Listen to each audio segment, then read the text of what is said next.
begin with the call to order here. So it's 6:32, and I am calling the November 12th voting meeting, the Keystone Central School District Board of Directors to order. And we will begin with the salute to the flag and a moment of silence.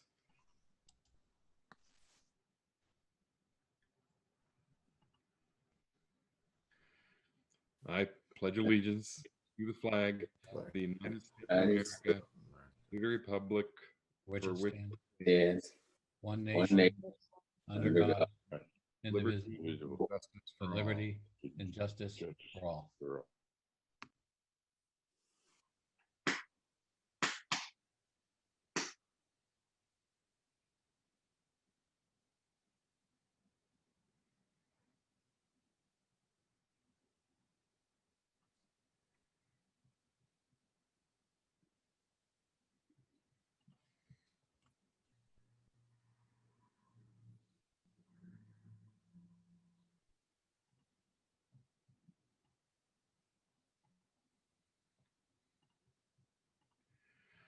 Okay. For information purposes, an executive session was held tonight, that being November 12th, from 6 o'clock p.m. until 6:31 p.m. for legal and personnel matters. The board will be having another executive session at the conclusion of this meeting. Mrs. Long, could we have the roll call, please? Mrs. Donahue? Here. Mr. Elling? Present. Mr. Johnston? Here. Mr. Koch? Present. Ms. Lynch? Here. Mr. Miller? Here.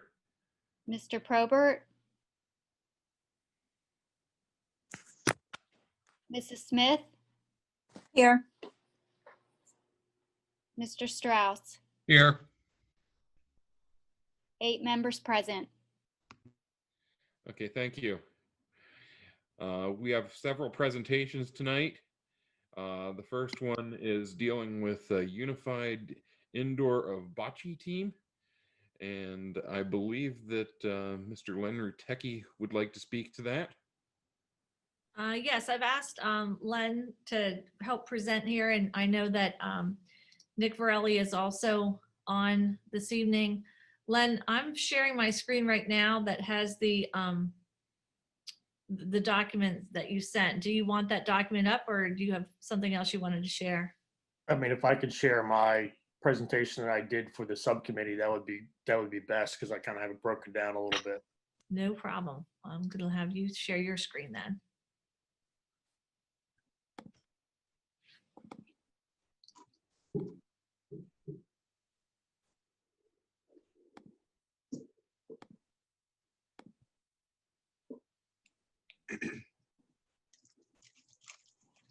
Okay, everybody see the Central Mountain Unified Indoor Bocce Team screen? Yep. Yes, Okay. thank you. Excellent. Okay. My name is Len Rutecki. I teach the autistic support classroom at Central Mountain High School. And this whole thing started pre-COVID, where the Center County schools have an indoor bocce team, State College, Bellefonte, Bald Eagle. And I was trying to get that going for Central Mountain, and everything kind of fell through with COVID. And then 6-7 months later, all of a sudden I get an email that says, hey, Special Olympics has approved everything for you. And it all happened rather quickly. So I'll just kind of go over everything that I got from Special Olympics and what the Unified Indoor Bocce Team actually is.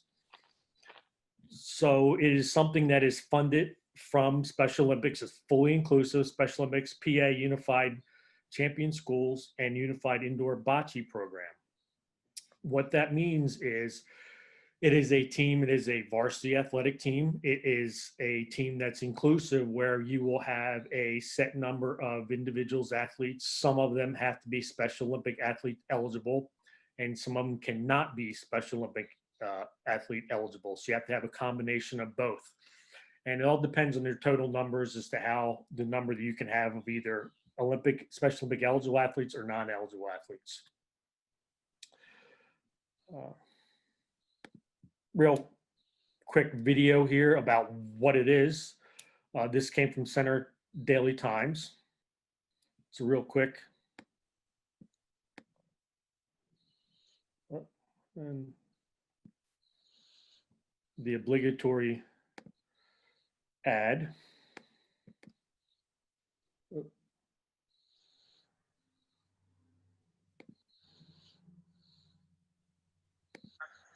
Here in Happy Valley, there's a good time around every turn. There's always something new to discover. And something unexpected on every plate. That's one more adventure here in Happy Valley. The movement between Special Olympics and the PIAA to bring unified sports into the school districts of Pennsylvania. So it's not just Special Olympics athletes participating in Special Olympics and regular ed athletes participating in regular ed. They participate together on the team as equal partners, equal competitors, and everyone plays equally. And it's a new movement in PA, and it's really cool. One, it doesn't make you run for an insanely amount of time. Two, it really helps. It's really good. It's really easy and it's pretty good. It's pretty good for self-esteem or something. For that kind of person. Three, it's nice. It's for interaction with teammates. The team building skills.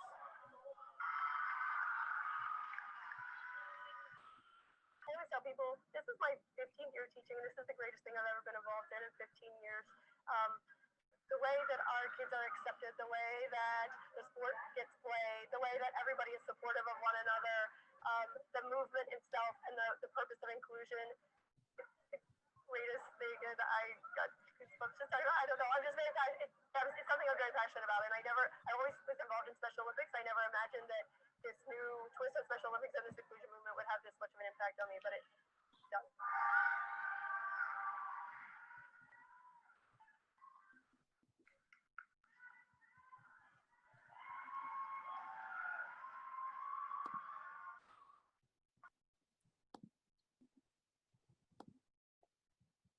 Okay, I don't know. I get a message that video wasn't playing. I apologize if it wasn't. Essentially what it is from Center, I'm sorry? We heard the audio, just Okay. couldn't see the video. I think there's a Oh, copy. well, I apologize for that. The biggest thing about the video is it was dealt with and had the Bald Eagle and State College teams participating. The big thing about Bald Eagle is, since I have friends teaching Bald Eagle, they're already talking some trash about the fact that they are the defending state champs. The Bald Eagle team is.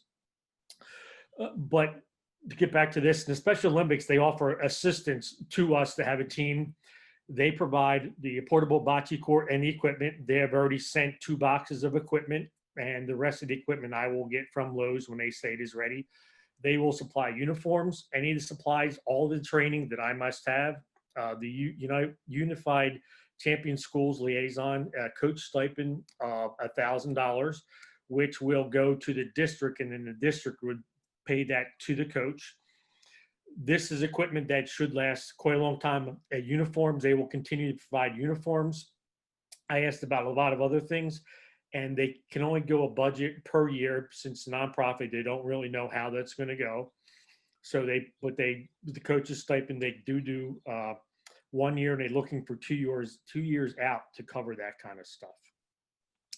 The biggest thing the biggest thing they do not cover is transportation.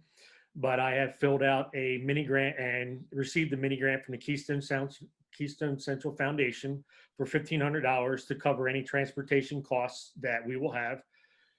As of right now, we will have 3 matches. 1 of those will be home and 2 of those will be away. Who we will have as a visitor to our school, I don't know yet. We will get that from Jen, my liaison, will send out the schedule. The season is from December 1st through the middle of March. None of the matches will be until January, and then in March are the regionals. The biggest thing also, the program impact, and they talked about inclusion in that video, and the support from the schools, students, and the staff. As far as it already goes at Central Mine High School with my kids, this is support for my kids, my students, from the staff students is nothing beyond remarkable. It is incredible how well they accept and just appreciate my kids. If anybody's been up there, my one guy, he'll stand out in the hallway for high fives. Obviously not now with COVID, and there'll be a line of kids waiting to give them high fives and things like that. So that aura of respect, or that climate of respect is already there, and we just want to build on that. Health and fitness is a major issue for my students and those Special Olympic athletes. You know, they tend to be socially isolated, may not necessarily have good health and fitness nutrition. And this is one of those things we can kind of get that ball rolling for there. It's just a life skills. It gets them out there, it gets that feeling, you know, to be the center of attention. You know, if you've played in the band before, or sports, or play, or sing, or whatever your talent is, you get those butterflies. And that's just something that is life, can be life changing. And I think this is an awesome opportunity for us to provide that for our students. And the commitment, I put this on there because, you know, the district's like, okay, why are we going to listen to this guy, Lenny Rattecki, about these kind of things? You know, why should we follow him? And he wants to do this. I've been in the district since 1997. So is my wife. The high school autistic support teacher. She is the support teacher at Rob for K through 2. So it's not just something that we just kind of our jobs. It's our life. I was also the Central Mountain High School girls soccer coach for years. And I also have a nonprofit, a 503c nonprofit Lenny List for Autism Awareness. So it's just not something that we just kind of throw together and I'll pass it off. This is something that's part of my life. It is our life. This is what we do. And I would be honored if we could get approval for something like this. And then I would also ask if I could be the coach and take this forward. Everything's already covered as far as funding goes. And that's what I have. And any questions, I'm always available. There's my email address, the school phone number with my extension. Any and all questions, I will take them at any particular time. And if anybody has any questions now, I'll be absolutely more than happy to answer those.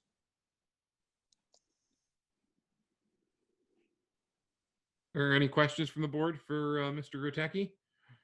Please note that approval of this team is on tonight's agenda for a vote. I've been 120% behind this. Thank you all so much for doing this. And me personally, I am so excited for this. Thank you again. This is really, really wonderful. Thank you.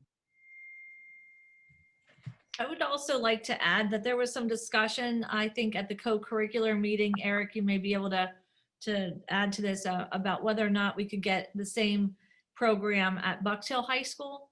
And so we met with the Special Olympics leaders of this bocce program, and there's a waiting list, but they said if we were able to get enough interest that we could actually, that they would take us this year as well. However, when Mr. Hall was looking for some participants, there was not enough interest in students who would qualify under the special needs category to actually move forward with a team this year at Bucktail. So I just wanted everybody to know that we did explore that avenue as well. And at this time, I'm recommending that we move forward with the Unified Bocce program here. I think some of you know how competitive we are. And if Bald Eagle wants to talk smack, we're coming for the title. Oh, that's wonderful, Dr. Martin. Thank you so much. I like that. Give it right back to him, Len. Thanks. I just want to thank Len for all the work that he's done to put this together. It's just a wonderful opportunity for your kids, and I'm just thrilled for them. I can't wait for them to get it going. Yeah, I really appreciate it. And talking about the waiting list, when we got that, we had to move quickly because they said, okay, do you want this? Because there's 55 schools behind you on the waiting list. So we just got in at the right time. So this is just a great opportunity for us to move forward with this, hopefully with your vote tonight. All right, wonderful. Well, thank you so much for presenting, and you're on the agenda. Thank you so much. Thank everybody for your time. Yep. Thank you, Len. Up next, we will have a presentation from Alyssa Wingenfield with McClure Companies on some possible facility options. Alyssa, are you going to share your screen, or would you like one of us to put that up? I can share mine if that's Okay. easy. Yep, that would be great. Thank you. All right. Well, thank you for having us tonight. My name's Alyssa Wingenfield. I'm an engineer with McClure Company. I've been with the company for over 10 years.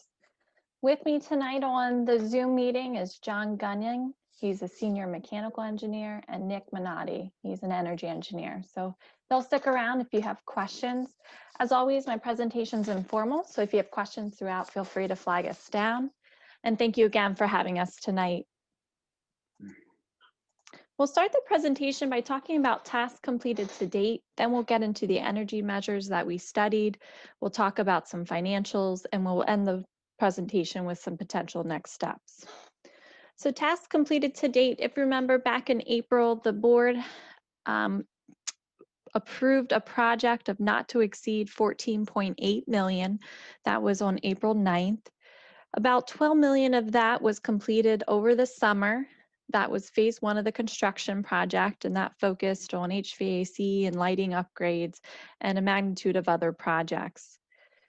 Because there is $2.8 million left over, the goal was to use that money to do a project at Bucktail. So if you see the first two energy conservation measures at the top of the list, they're to complete a lighting retrofit, building envelope, insulation upgrades, and air conditioning upgrades at Bucktail. So that's where we started in July with the administration. We discussed goals. We started engineering surveys. We met with the facilities team a few times and the administration to do design reviews. And tonight we're here to talk about those top two measures that were approved, that were considered back in April. But along the way, we found additional measures, both from the McClure team or the district recommended measures. So we wanted to review those with you as well this evening. So the next step is we're going to go through each of these measures in a little bit more detail.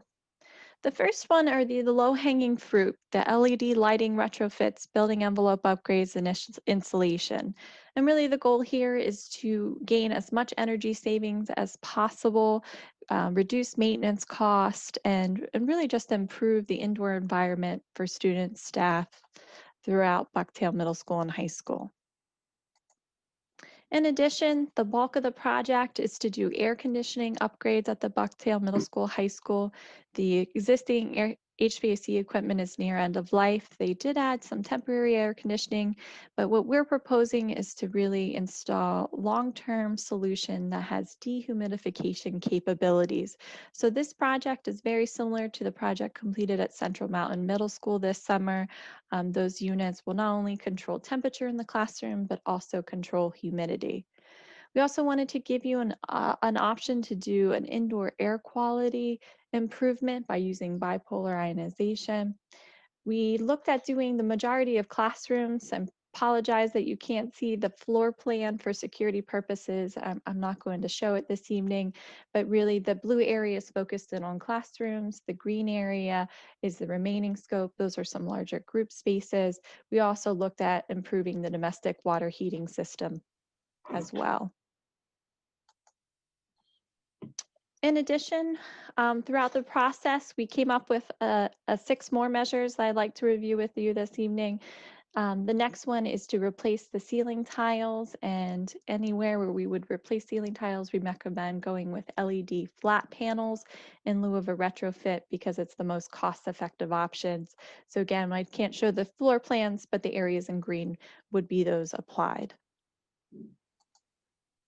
Measure number 7 is to do emergency lighting upgrades. We found through the lighting audit that a portion of the building's corridors were not on the emergency generators. What we recommend there is installing new LED wafer style fixtures that would be tied to the emergency generator for life safety purposes. In addition, the emergency generator currently has lights only. What we recommend there is adding the central heating plant. So that would be adding 1 boiler and 1 hot water pump that would allow the building to heat during a power outage. The generator would be oversized for future capacity in case down the road the district decides to add additional electrical capacity to it, such as freezers and coolers. In addition, the electrical switchgear in the electrical mechanical room is End of life, it utilizes a Pringle switch, which is now obsolete. So McClure is recommending replacing that emergency switchgear in kind, in addition to a transformer that's pictured in the top right. And this would reduce maintenance, be code compliant, and allow for monitoring. The next measure is to look at cooling the Central Mountain High School gymnasium. We looked at two options there. The first option is to relocate some decommissioned units from Central Mountain Middle School. What we would do is move them onto the roof and then connect them to new deckwork.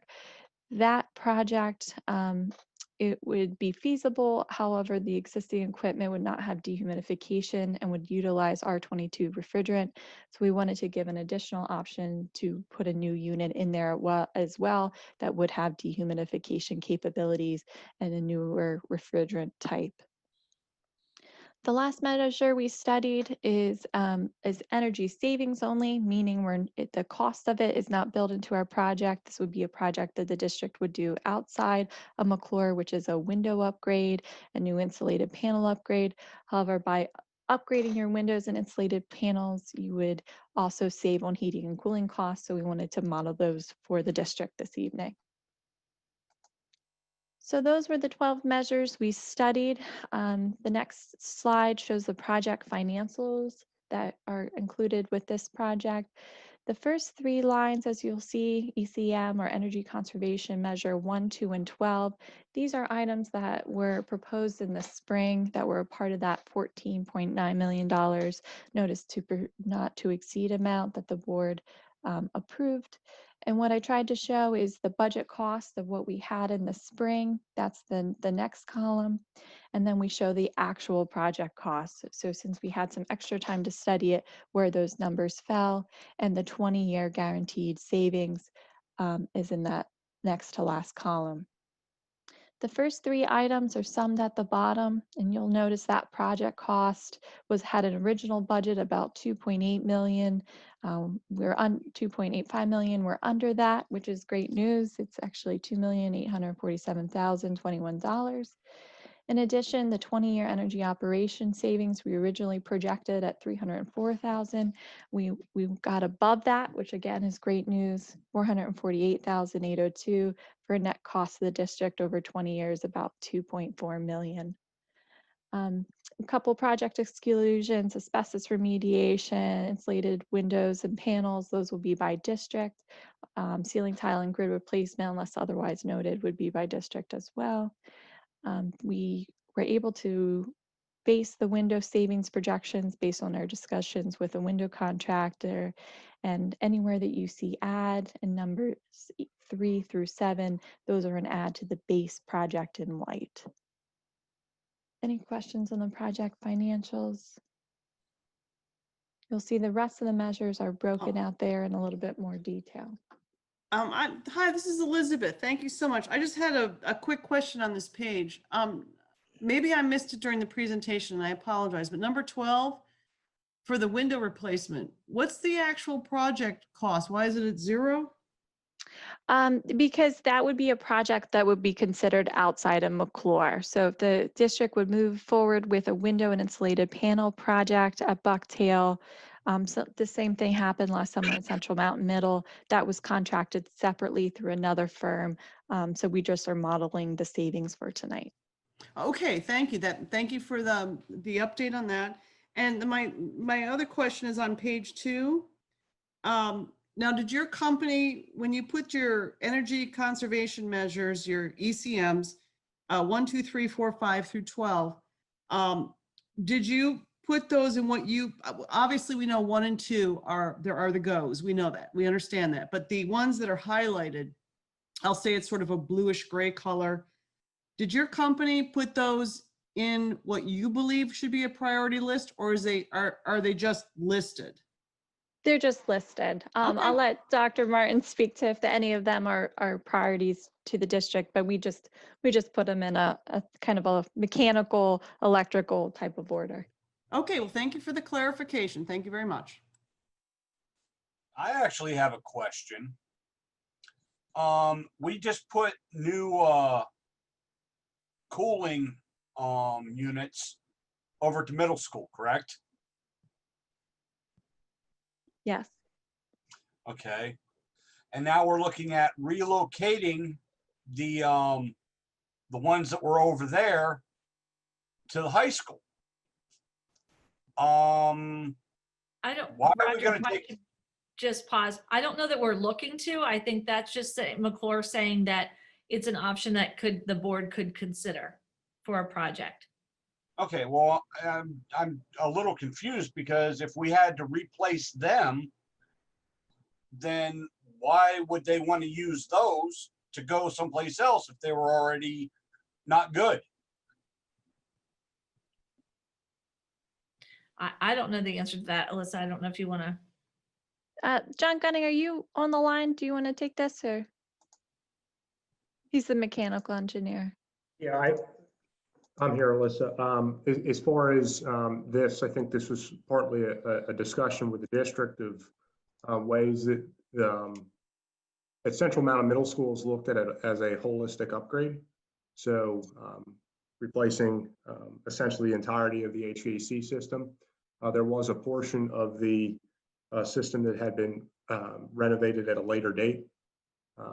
It was over 10 years ago, but it was something that was discussed as if we're looking to add cooling now at Bucktail, is there any opportunity to accomplish a goal of adding cooling to the high school gymnasium?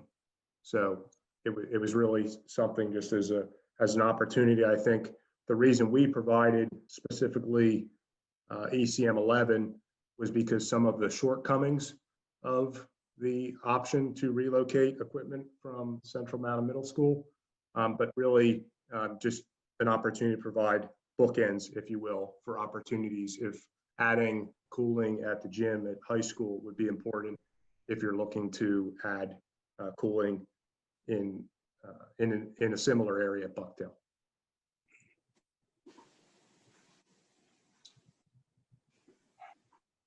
I think it's, Alyssa, are you all the way through your presentation? I just had next steps. Okay.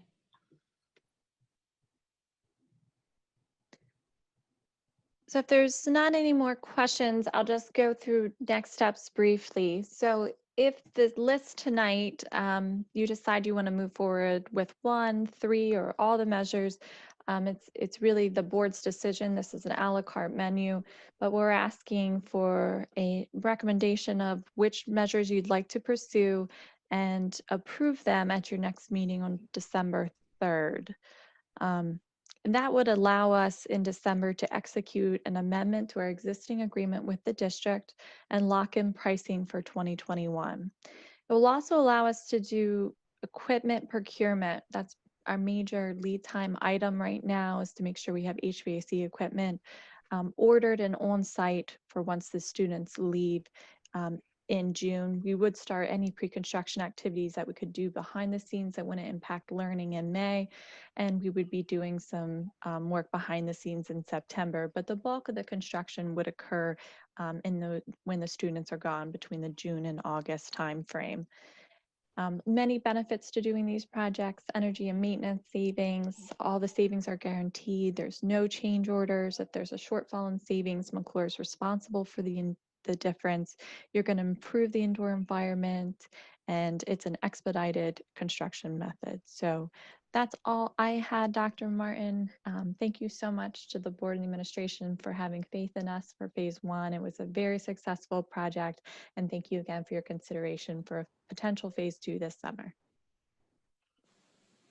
Thank So you. just to kind of pull that together for the board members, we are entering into phase 2, and certainly on the project financials on page 8 of the presentation, 1 and 2 are definitely things that we've been planning to move forward with at Bucktail High School. 12, again, as Elizabeth questioned and Alyssa answered, is just showing you the savings from the window replacement project. And then all of the other items are what I would call an a la carte menu. that the board could choose or elect to add into this McClure project. The board is under no obligation to add any of these a la carte items into the phase 2 project. It's something we could consider. We asked Alyssa to present tonight because out of transparency, I wanted all of the board members to see some other potential projects as well as the project costs. And we are planning to have another meeting of the facility committee. And I think the facility committee should dissect some of these projects in depth. I've had some time to work through them with Susan and Rob, and I know kind of where I stand. But if any board members would like to give their feedback to the members of the facility committee or myself, that would be great. We'll put that into our conversation as well, or you can join the facility committee meeting for discussion. So again, just wanted to make sure everybody was aware of all these potential projects. And I think it would be best to let the facility committee dissect them a little deeper and then come back to the full board with any recommendations of what to add in for the December vote. I would anticipate and recommend to go ahead and approve phase 2 at our December meeting, definitely including 1 and 2, and anything else the committee comes back with. We did not budget for all of these projects, so in the event that we would select so many or several of these items that we could not handle out of our capital fund, we would need to look at taking out additional financing, which at this time I'm not recommending the district does. Okay, thank you, Dr. Martin, for the wrap up on that. And I will definitely ask right now, Mr. Johnston, to please put this on the agenda for the next facilities committee meeting. I can do that. It will be the main topic, I'm sure. I'm sure it will be. Any other questions or comments on this presentation? Mr.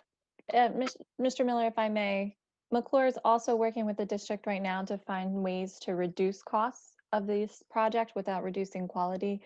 So we hope to have some updates on that as well. We'll look forward to seeing them. Thank you, Alyssa. Okay, we're going to move on to the next presentation, which is a presentation regarding the 2021-2022 budget. Dr. Martin, Mrs. Blesh, you want to run with this? Yep, we absolutely will. This is a very brief update to you regarding where we are with the current budget process for next school year. And just wanted to kind of give you some numbers. This is the same timeline for budget milestones that we show you each time we do a budget update multiple times a year. And what we're on track to do is get to this $2.1 million deficit between now and January.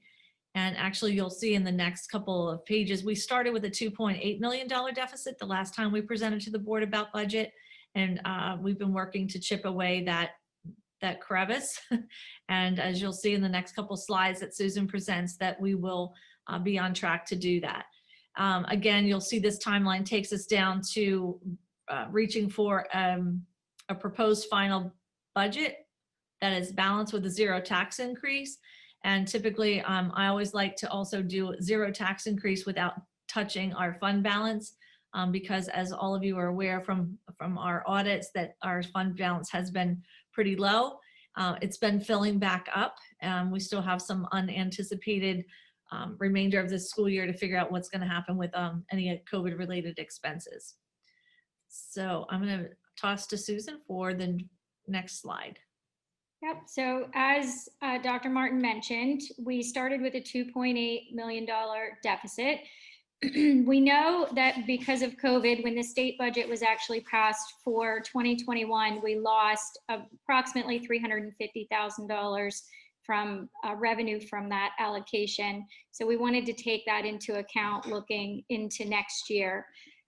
Additionally, when we look at our aid ratio as a district, statewide, the state gives everybody 50% of their PSERS expenses back in a revenue subsidy. If your aid ratio is higher than that, so if you are a poorer district, I guess is the best way to put it, your aid ratio would be higher, meaning you would get a higher subsidy. Our current aid ratio is 0.57. So it's a substantial amount of additional revenue from the state. We felt it was time to add that into the budget to reflect that. So that's about $1 million increase in revenue from the PSERS piece alone. Real estate, Haley and myself are looking at the real estate collections current year. We're keeping a good eye on all of that.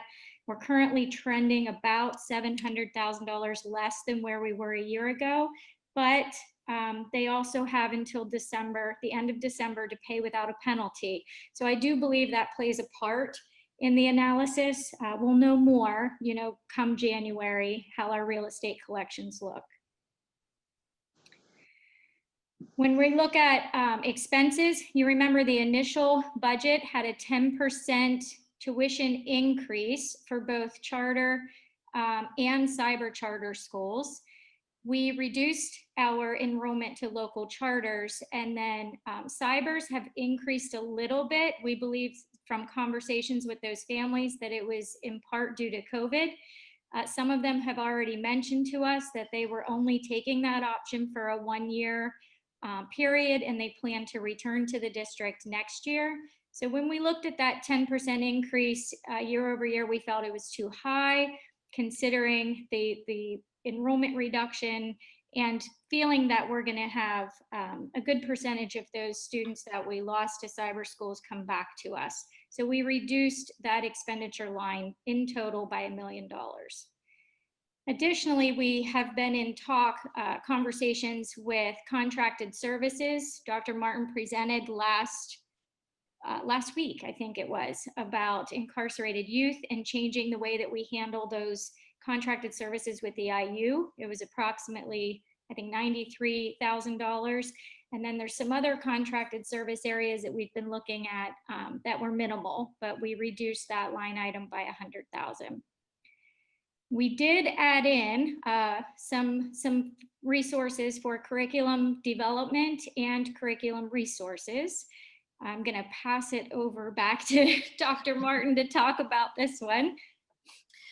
So I believe it was about 1.5 years ago, the district approved a curriculum development cycle and curriculum resource cycle because we can't afford to update all of the curricular areas in one school year.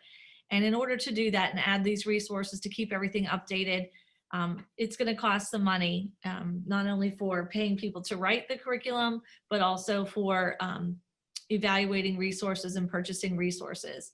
And up next on the resources and curriculum update for next school year would be K-12 science, along with technology education and engineering classes. That would not be considering in the CTC, that's just within our regular schools.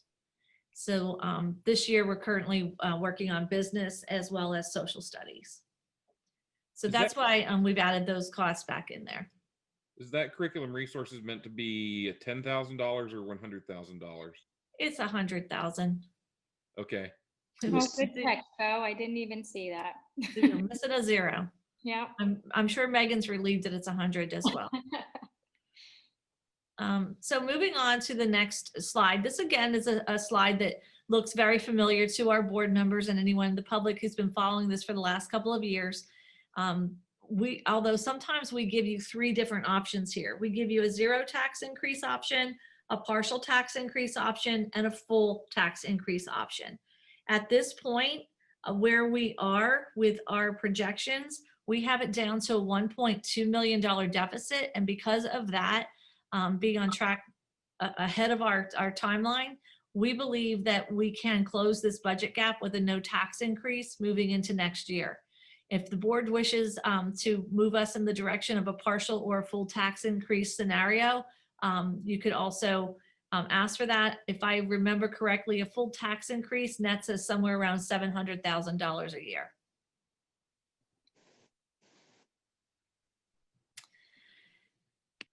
Susan and I spent some time going into depth about how we're going to attack that $1.2 million. And you can see there's several areas here that we'll be working on to close that gap. We have some retiree notifications. Some are on the board agenda for tonight, but again, the deadline for those retirees is December 1st. So we anticipate maybe a few more folks throwing their name in for retirement.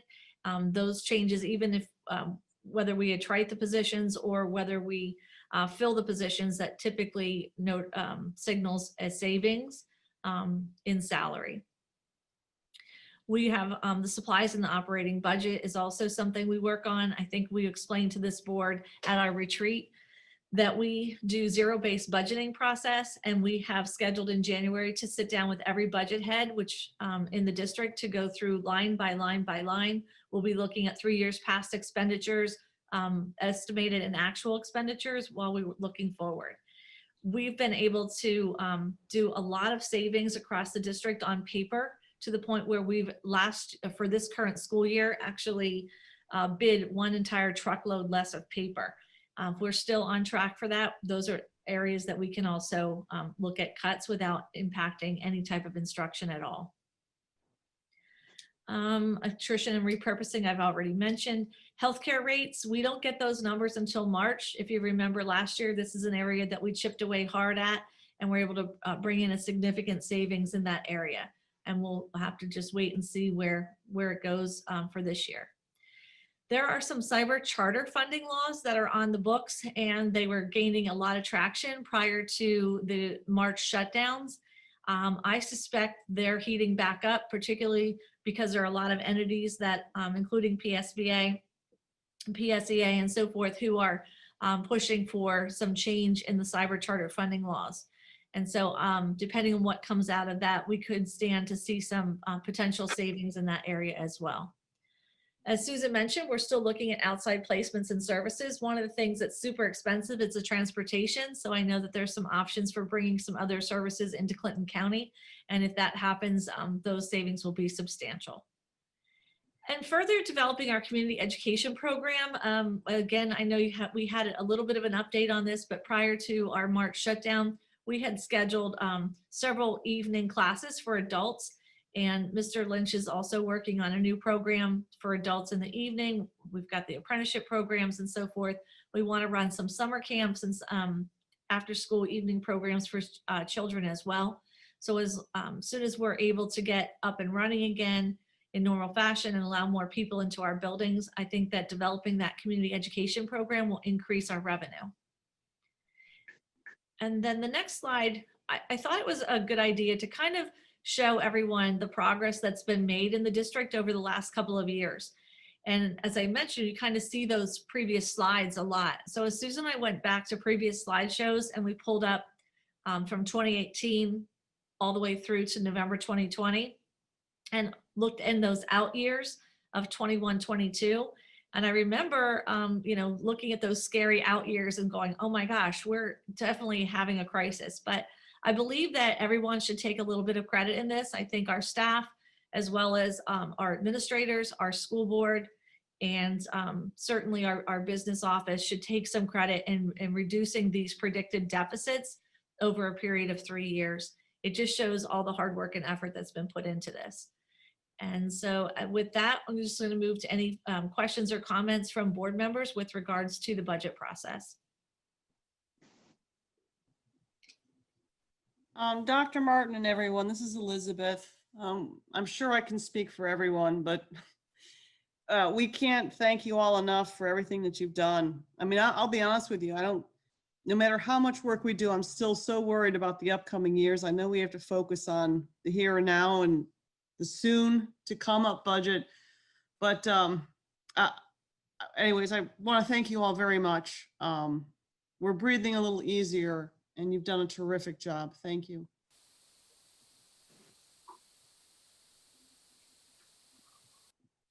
Thank you. Anything else from the board? Any other questions? Nope. Looks good. Oh, good. Okay, thank you. I think our next opportunity to update you as a board will be in January, and at that time, you're going to have to take action to not increase taxes above the index. All right, thank you, Dr. Martin.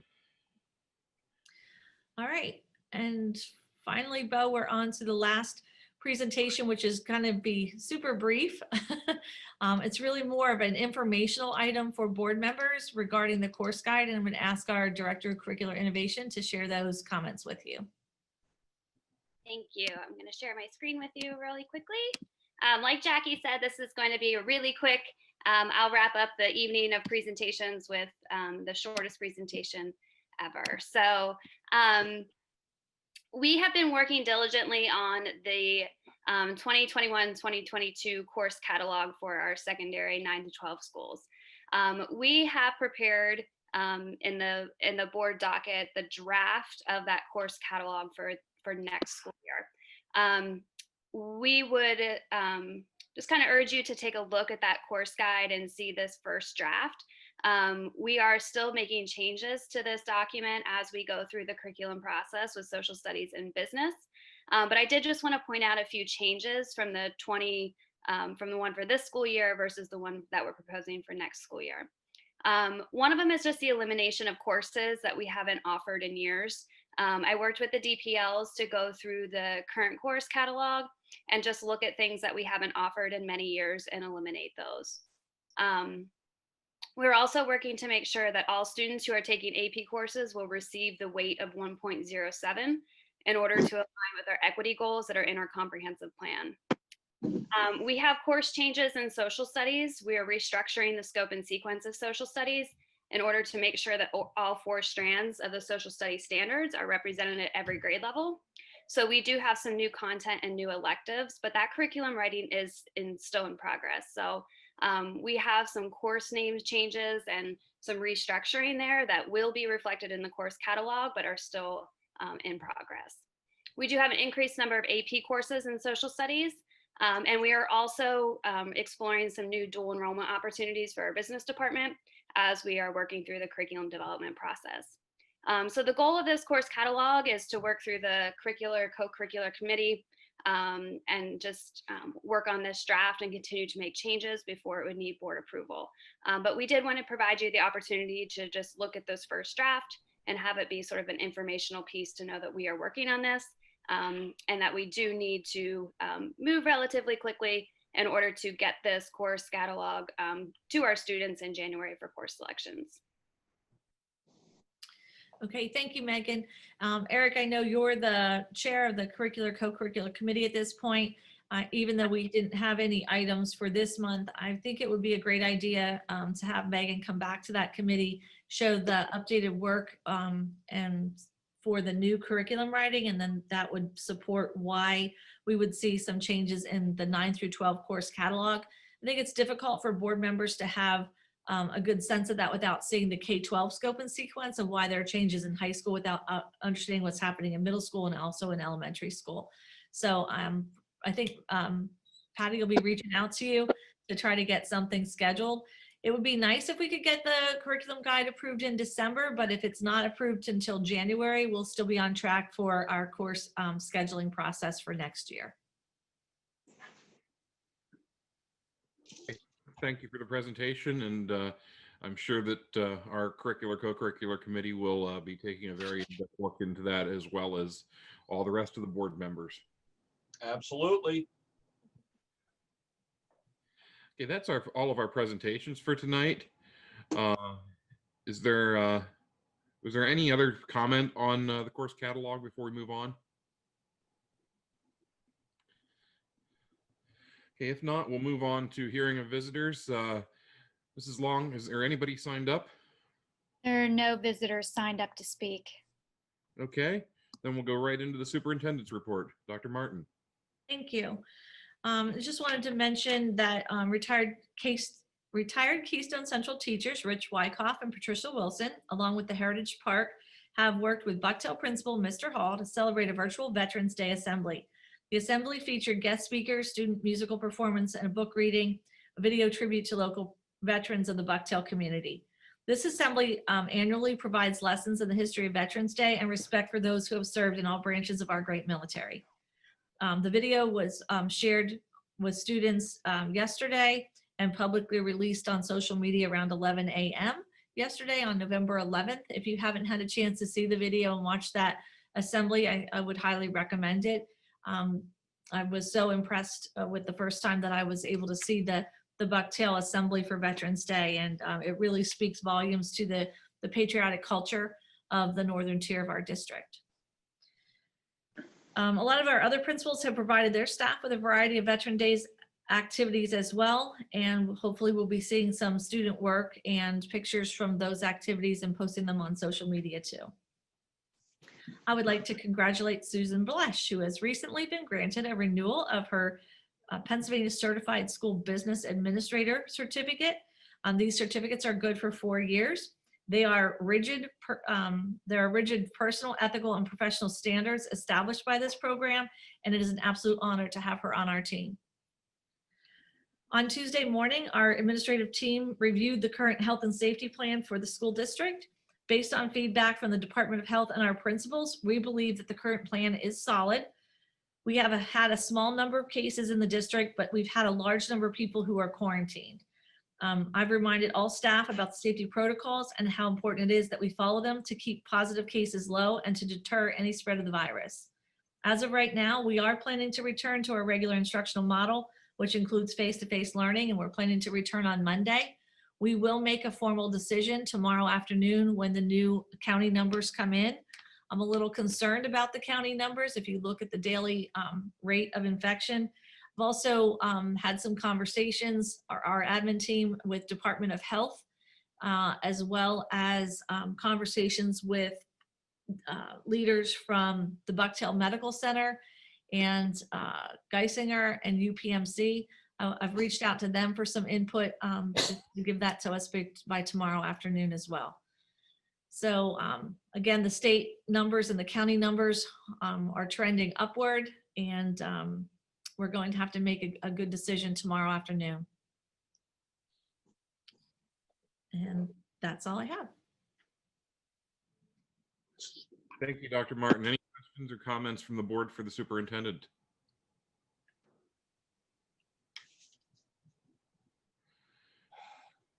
Okay. Let's just hope that we're able to get back to school. That would be our goal. We've received, I think it's fair to say that we've received a handful of phone calls at my level with some folks who have been having some difficulty with technology or even just supervision of their kids based on their jobs and careers. I know that our principals are the ones who are working boots on the ground with those families to help rectify any of their situations, along with our technology department. But I will also say, and I see there's many principals on here this evening, several principals have shared with me some positive emails and feedback that they've gotten from families about how smooth the transition went this time compared to the spring. And I think that really goes a long way to show how our faculty and our staff have been following the trainings and all the things that we've put forth to use our learning management platforms. And I think that my last conversation with Mr. Varelli was that in the spreadsheet of students who were having difficulty, it was a very small number, a small percentage of the kids in the overall high school. So not to say that people aren't having difficulty, but some things are going really well. But overall, we believe the best place for our kids is back here with us, if we can do that safely. Dr. Regarding that, and we do have a fair number of folks who are currently quarantined. If a member of a family or of a household unit is under quarantine, are other members of that household unit permitted to enter the school buildings? If those individuals are not under quarantine, yes. Okay. It was not That doesn't make recommended, but sense. yes. Yeah. Yeah, I'm gonna say that doesn't make sense, but okay. Well, it depends on the situation of the household. In some cases, you might have college students who are testing positive, but they're not really coming into contact because of schedules and work schedules and things of that nature. So again, it depends on the contact tracing and the recommendations from the DOH. Okay, thanks for the clarification there. Mr. President, may I put my 2 cents in here? Yeah, I think you can do that. I think we're out of our shortage, so yeah, you can go ahead and put your 2 cents in. I want to congratulate and thank the administration for the fine job they've done on this smooth operation here and necessary shutdown and everything. I'm also probably more realistic than I am idealistic. I usually start from a pessimistic point of view, and if my pessimism doesn't pan out, then things are better. I think that we're just on the brink of this epidemic becoming far worse than what it has been so far. I think the worst of us is in front of us, so I think we better brace ourselves because where this pandemic will go, we don't know, and the availability of the vaccine, it appears, is at least a good 2 or 3 or 4 months ahead of us yet before that becomes widely available. So we better brace ourselves for the worst. Hope it doesn't happen, but I think I'm not very optimistic about it. Thank you. If there's no further comment, we'll go into committee reports. I realize that it's only been a week since we met, so not every committee may have a report. First, curricular and co-curricular, Mr. Probert.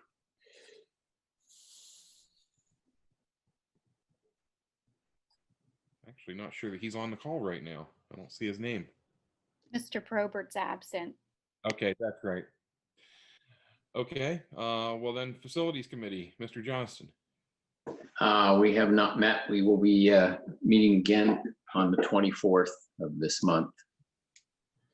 Okay, thank you. Finance committee, Mr. Strauss. We did not meet. Okay, thank you. Personnel and negotiations committee, Mrs. Smith. We have not met. Okay, policy committee, Mr. Koch. We met yesterday. You see on the agenda a number of policies that will be for second reading and adoption tonight. It's on the agenda there. Okay, thank you. Let's see, and safety and security committee, Mr. Strauss. Yes, Mr. President. Usually I can't say anything, but tonight there's one thing I would definitely like to say.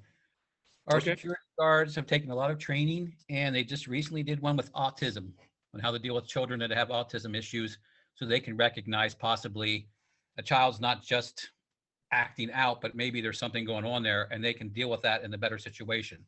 So I'd just like to commend those guys on that training, and I think it's an important thing. And in fact, I actually recommended to Mark last night, maybe it's something that could be done for all the teachers and all the administration on an Act 80 day, maybe on a smaller scale at some point, but it just seemed like, from what they said, it sounded like a really good thing. And with today and the way everything happens out in the public with police and everybody like that, it's nice to hear that, with training, they can recognize some of these things. Yes, definitely. That's excellent news. Randy, thank you for bringing that up. I think our security crew is frequently overlooked, and they are really an integral part of making our health and safety plan work on a regular basis. They've been instrumental in making deliveries to families while we've been out on remote learning, and just couldn't be more pleased with them and the way that they support our schools and our kids. Okay, up next is the reports section. It's just information discussion. So there's a treasurer's report, financial report, and enrollment report. I don't believe that any of those have changed since last week. Is there any comment or question on them? If not, we are now into the portion of the meeting into the some action. So Mr. Elling, would you care to move the agenda? Okay. Mr. President, if I'd like to pull 3 items, when would you like me to ask? Immediately after Mr. Elling asks what those items are. Thank you. Okay, now, with that being said, Mr. President, I'd like to make a motion to move the entire agenda except for those items can't speak right, specifically removed for special consideration. Okay, we need to know what those items are. So anybody who has anything that they want to remove, Mrs. Lynch, I think you said you have 3. Yes, please. G3, G4, J10. Are there any others? Okay, there's a motion on the floor to move the entire voting agenda with the exceptions of items G3, G4, and J10. Is there a second? I'll second that. Thank you, Mr. Johnston. Discussion on the motion. Hearing none, I'll call for a roll call vote. Mr. Elling, Yes. Mr. Johnston, Yes. Mr. Koch, Yes. Ms. Lynch, Yes. Mr. Miller, Yes. Mrs. Smith, Yes. Mr. Strauss, Yes. Mrs. Donahue. Yes. 8 yes votes, motion passes. Okay, thank you. That brings us to item G3. That is the Keystone Central School District CTC Comprehensive Plan. Mr. Elling, would you care to move that one? Okay, well, with that being said, then I would like to make a motion to move G3, the Keystone Central School District CTC Comprehensive Plan. Thank you. Is there a second? Second. Thank you, Mr. Strauss. Discussion. Yes, I'd like to make a quick comment. Now, first, I want to thank everybody who's worked so hard on it, and I apologize for not being at the work session. I had a conflict, so I couldn't make the work session last week, so I'm sorry I have to bring this up, though. It's an excellent report, but I'm just concerned why unless I missed it, is there a reason or why we don't have anyone from Lock Haven University as a representative? I mean, I am concerned about that. As a representative in the comprehensive plan? Yes, they list different individuals. I was just wondering if LHU was involved at all, or if they shouldn't be. I was just hoping that there would have been interest or something. So I think I can speak to that a little bit, Elizabeth. What we talked about last week with this comprehensive plan was that we received notification that the plan was past due, but just a few weeks ago, neither Mr. Lynch or I had received any indication that it was past due. So what we did is we went back and, in our opinion, when we did the whole district comprehensive plan, we were also included the CTC at that time. And so there were people from LHU who were on that whole committee, and that's what the data was used to inform this comprehensive plan. So I don't think that Mr. Lynch listed everybody that was in that previous group that met every Tuesday in April of 2019, but they were involved in kind of the steering the direction and the vision. And so that's where this comprehensive plan came from. And I think that I'm not sure if there's any LHU or why there isn't anyone included. That would have to be a question for Mr. Lynch. It's not specifically called out here, but there is a member of the steering committee who's employed by both the Keystone Central School District and Lock Haven University. Definitely. I can see that too on the steering committee. Okay, thank you so much. That was my only concern. Thank you for clarifying that. So if the board passes this plan this evening, it will be on this, it will need to be up for public review before we submit it for 28 days, I believe, until we submit it to PDE.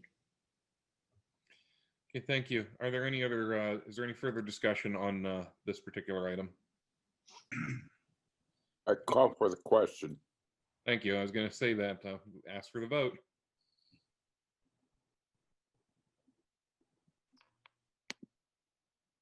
Mr. Johnston, Yes.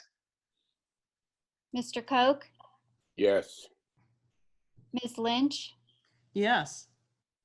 Mr. Miller, Yes. Mrs. Smith, Yes. Mr. Strauss, Yes. Mrs. Donahue, Yes. Mr. Elling. Yes. 8 yes votes, motion passes. Okay, thank you. Next item for consideration is item G4, the Occupational Advisory Committee members, 2020 to 2021. Mr. Elling, would you care to move the item? Yes, I'd like to make a motion that we go ahead and pass item G4, Occupational Advisory Committee members for 2021. Okay, thank you. Is there a second? I'll I'll second second it. that. Go ahead, Tracy. Thanks. Okay, discussion. Yes, thank you very much. Again, high quality work, excellent committee work, employees, and that's not my concern.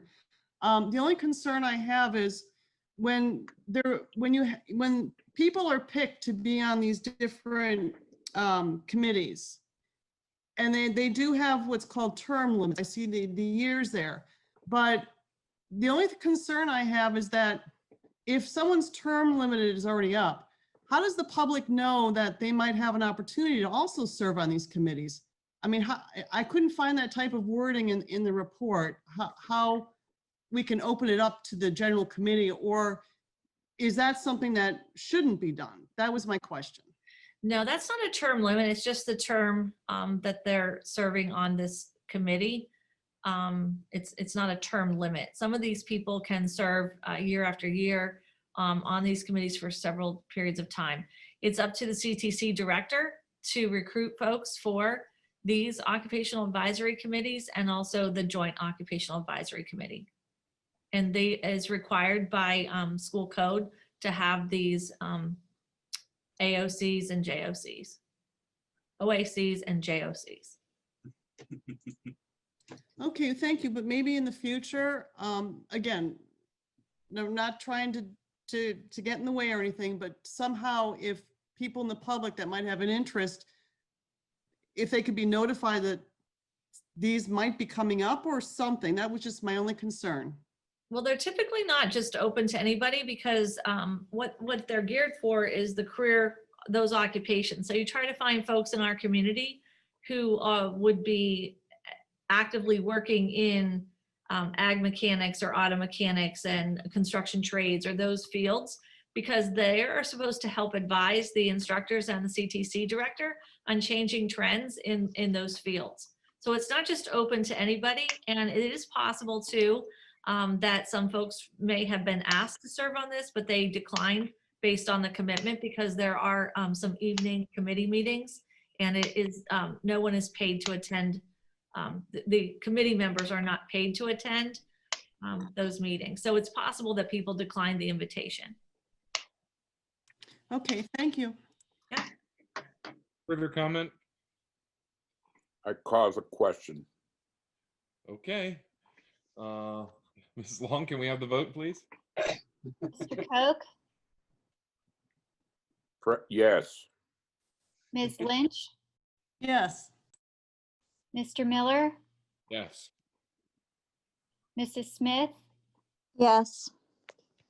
Mr. Strauss, Yes.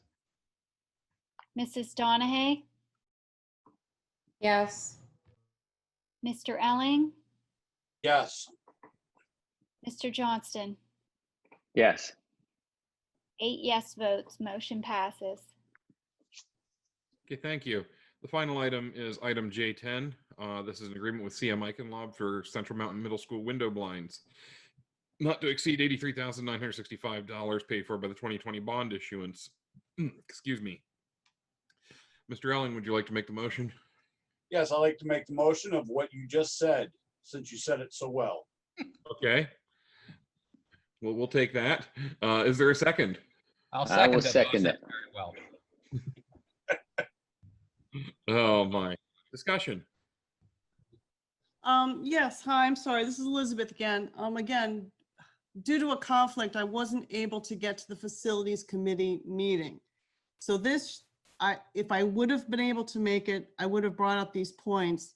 And unfortunately, again, I had a conflict. I couldn't make the work session. So I'm sorry to bring this at the 11th hour.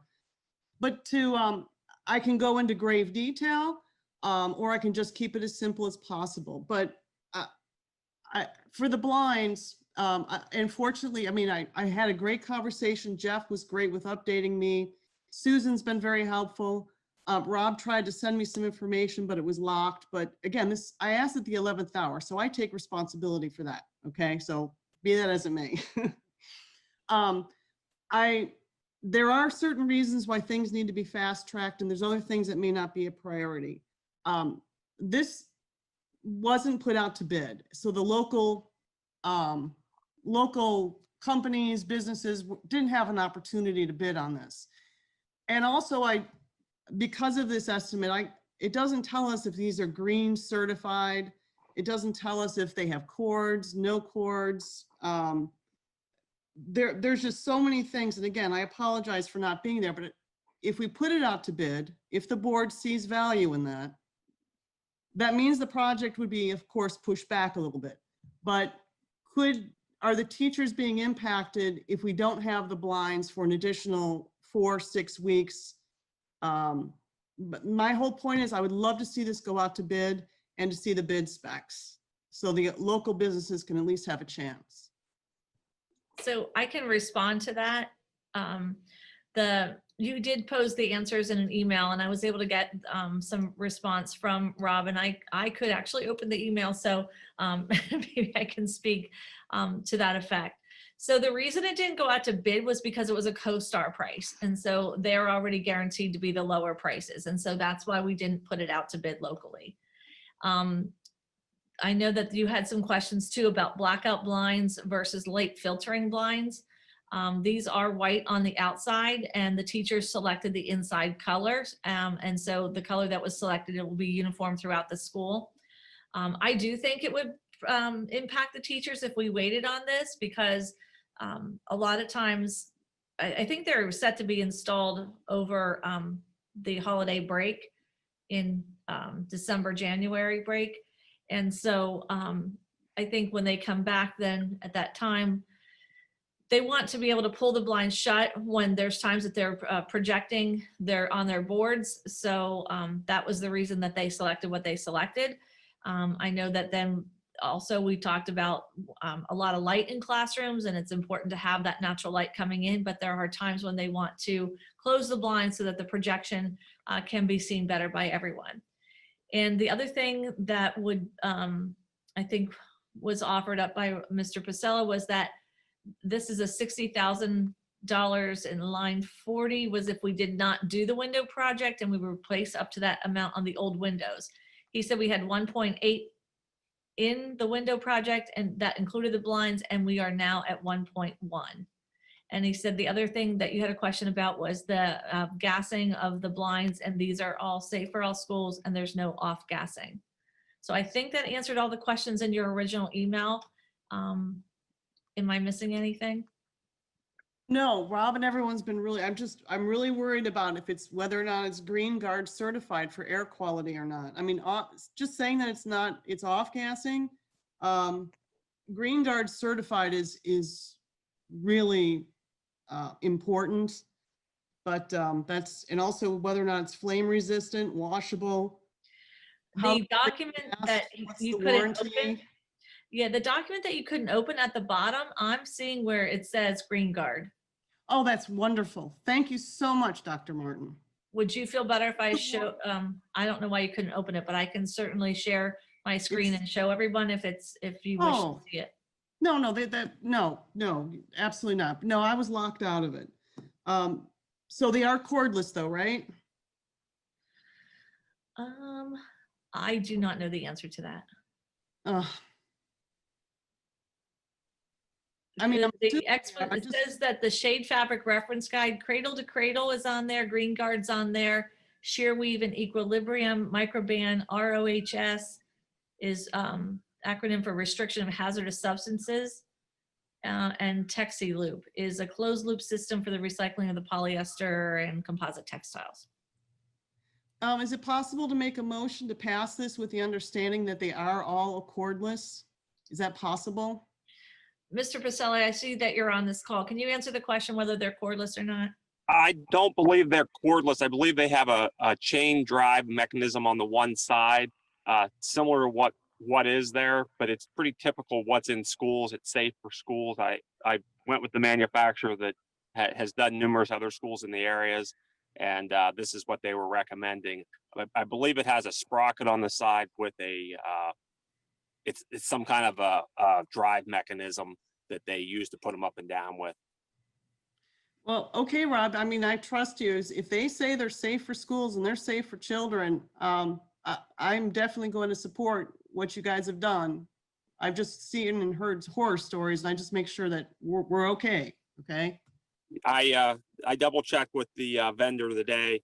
He's done numerous other schools with this particular company, and they've had very good success with it. As a matter of fact, the guy that was the sales rep for this used to be the physical plant director for Danville schools, and this is what he put in Danville, I believe. So I think we have a good product, and I think it'll serve well. We've met with the teachers, we've met with everybody.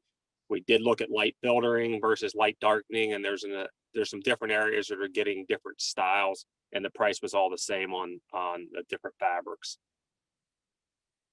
Okay, thank you very much. I feel much more confident in my vote. Thank you so much. Is there any further discussion? I call for the question. Very well, Mr. Koch.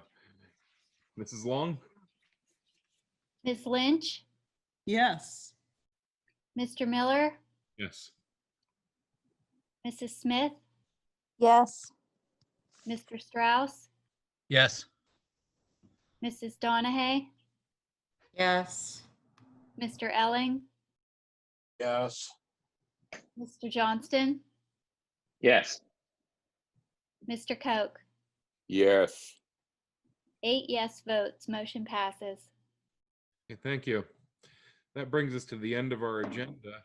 A reminder to the board that we are going to resume go back into a new executive session immediately afterwards for personnel reasons. And Mr. Miller, before we adjourn, I'd like to make 2 additional comments.